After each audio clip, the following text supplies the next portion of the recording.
Comscore नुसार आता isakal.com आहे देशातील नंबर 1 ची मराठी न्यूज वेबसाईट. प्रत्येक अपडेटसाठी isakal.com ला नक्की भेट द्या.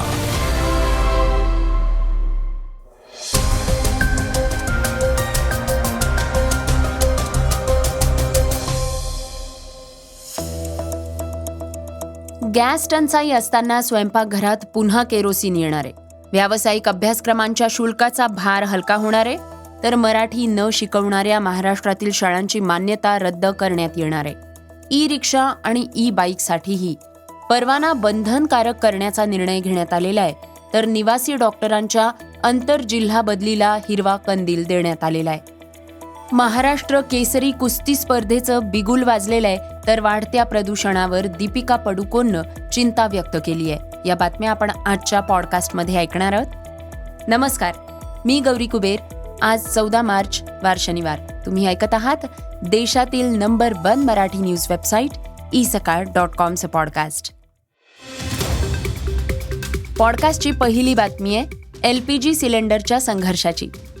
पश्चिम आशियात सुरू असलेल्या युद्धाची उष्णता आता आपल्या स्वयंपाकघरांपर्यंत पोहोचतीये.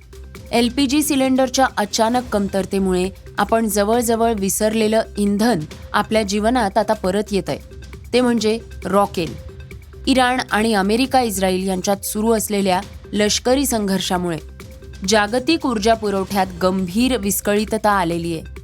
होर्मुझच्या सामुद्रधुनीतून तेल आणि वायू पुरवठा खंडित झालाय आणि त्यामुळे सरकारनं एका दशकानंतर एक मोठा निर्णय घेतलाय. घरगुती वापरासाठीचं रॉकेलचं वाटप आता वाढवण्यात आलेलं आहे. हॉटेल्स आणि रेस्टॉरंट्सना कोळसा आणि बायोमास जाळण्यासाठी तात्पुरती परवानगी देण्यात आलेली आहे. गॅस टंचाई दूर करण्यासाठी सरकार पर्यायी इंधनाकडे वळतंय. आतिथ्य क्षेत्राला दिलासा देण्यासाठी पर्यावरण नियामक संस्थांनी बायोमास, RDF पॅलेट्स आणि कोळसा यांसारख्या इंधनाच्या वापरासाठी 1 महिन्यासाठी विशेष परवानगी दिलेली आहे. सरकारनं राज्यांना नियमित 100,000 किलोलिटरच्या कोट्या व्यतिरिक्त 48,000 किलोलिटर अतिरिक्त केरोसिन वाटप केलेलं आहे. गेल्या दशकात इंधनाच्या कोट्यात ही पहिलीच वाढ आहे. पॉडकास्टची दुसरी बातमी आहे व्यावसायिक अभ्यासक्रमांची. राज्यातील व्यावसायिक अभ्यासक्रमांना प्रवेश घेणाऱ्या विद्यार्थ्यांच्या शिष्यवृत्ती अर्जाची प्रक्रिया अधिक सुलभ करण्यात आलेली आहे. मुलींना 100% शिक्षण शुल्क माफ करण्यात आलेलं आहे आणि मुलांना 50% शुल्क माफीचा लाभ देण्यात येतोय. या निर्णयाविरोधी जे महाविद्यालय शुल्क आकारतील त्या महाविद्यालयांवर कारवाई करण्यात येणार असल्याचं उत्तर उच्च आणि तंत्रशिक्षण मंत्री चंद्रकांत पाटील यांनी विधानसभेत दिलं. प्रलंबित शुल्क प्रतिपूर्ती आणि शिष्यवृत्ती वितरणातील अडचणींबाबत विधानसभा सदस्य रईस शेख यांनी उपस्थित केलेल्या प्रश्नाला उत्तर देताना मंत्री पाटील बोलत होते. पाटील यांनी आपल्या उत्तरात विद्यार्थ्यांसाठी अनेक वेळखाऊ बाबी होत्या त्यांची सुलभता केली.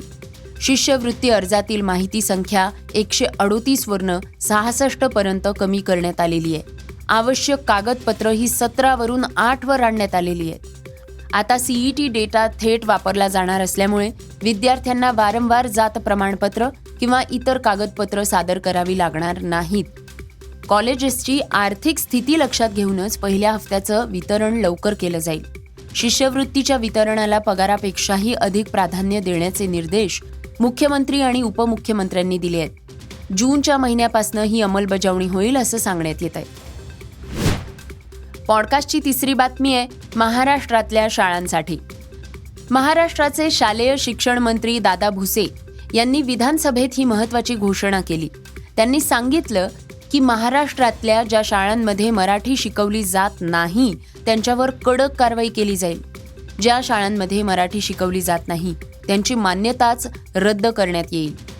शालेय शिक्षण मंत्र्यांनी मुंबईतील अनेक आंतरराष्ट्रीय शाळांमध्ये मराठीकडे दुर्लक्ष होत असल्याचा मुद्दा उपस्थित केला आणि त्यानंतर सरकारनं प्रत्येक शाळेत मराठी शिकवणं अनिवार्य असल्याची भूमिका स्पष्ट केली आहे. आमदार हारून खान यांनी मुंबईतील आंतरराष्ट्रीय शाळांमध्ये मराठी शिकवली जात नसल्याचं म्हटलं होतं. अनेक आंतरराष्ट्रीय शाळा या मराठीला फक्त तिसरी भाषा म्हणून शिकवतायत असंही त्यांनी सांगितलं. मंत्री दादा भुसे यांनी उत्तर देताना असं सांगितलं की राज्यातल्या प्रत्येक शाळेत मराठी शिकवणं अनिवार्य आहे. या नियमाचं उल्लंघन करणाऱ्या शाळांना सोडलं जाणार नाही. येत्या शैक्षणिक वर्षात अशा शाळांची पुन्हा तपासणी केली जाईल. चुकीच्या संस्थांवर कठोर कारवाई केली जाईल, असं त्यांनी सांगितलं.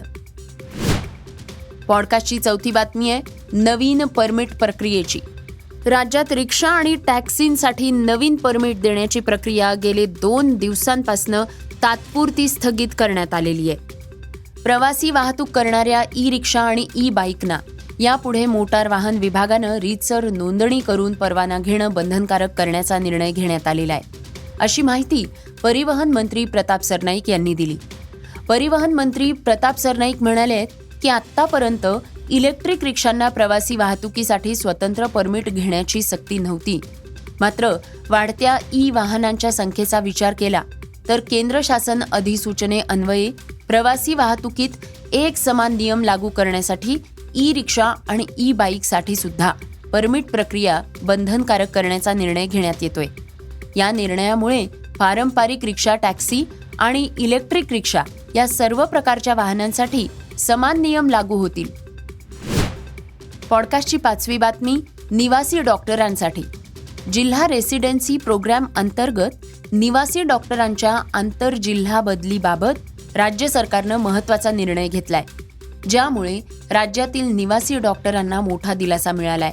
19 डिसेंबर 2025 पर्यंत आवश्यक नो ऑब्जेक्शन सर्टिफिकेट घेऊन आंतरजिल्हा बदलीसाठी अर्ज केलेल्या सर्व निवासी डॉक्टरांचे अर्ज विद्यमान प्रक्रियेनुसार विचारात घेतले जातील, असं सरकारनं स्पष्ट केलंय.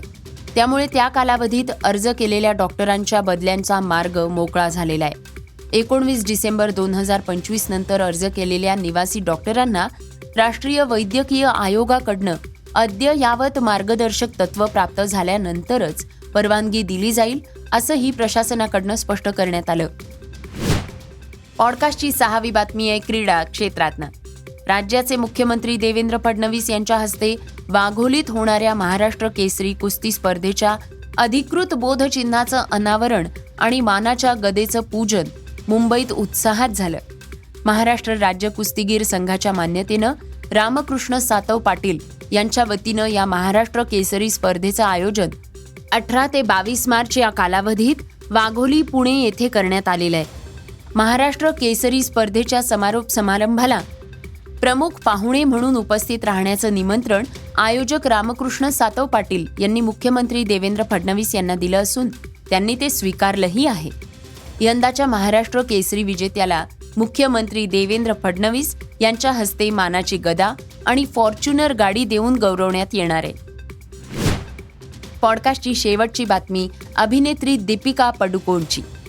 अभिनेत्री दीपिका पडुकोणनं मुंबईत वाढत्या प्रदूषणाच्या मुद्द्यावर सोशल मीडियाच्या माध्यमातून चिंता व्यक्त केली आहे. शहरातील खराब होत असलेल्या हवेच्या गुणवत्तेबाबत तिनं थेट मुंबई महापालिका आणि सार्वजनिक आरोग्य विभागाला टॅग करत लक्ष वेधलंय. दीपिकानं इन्स्टाग्राम स्टोरीवर मुंबईच्या धुरकट आकाश रेषेचा फोटो शेअर करत शहरातल्या प्रदूषणाच्या समस्येकडे लक्ष वेधलं. हे शहर आणि इथली मुलं गुदमरू लागतील, हे कसं योग्य ठरू शकतं असा सवाल करत तिनं तातडीनं उपाययोजना करण्याची मागणी केली आहे. दीपिकाच्या या प्रश्नाला उत्तर देताना मुंबईच्या महापौर रितू तावडेंनी एका अधिकृत बैठकीत स्पष्ट केलं की प्रशासनाला प्रदूषणाच्या समस्येची पूर्ण जाणीव आहे. मुंबईत सध्या प्रदूषणाची पातळी जास्त आहे, परंतु त्यांनी ती शहराच्या विकासासाठी संबंधित तात्पुरती समस्या असल्याचं म्हटलं. हे होतं isakal.comचं पॉडकास्ट, अर्थात सकाळचं पॉडकास्ट. उद्या पुन्हा भेटूयात. हे पॉडकास्ट तुम्हाला कसं वाटलं आम्हाला जरूर कळवा, त्याला रेटिंग द्या आणि इतरांना सुद्धा रेकमेंड करा. तर आपण आता उद्या पुन्हा भेटूयात. धन्यवाद.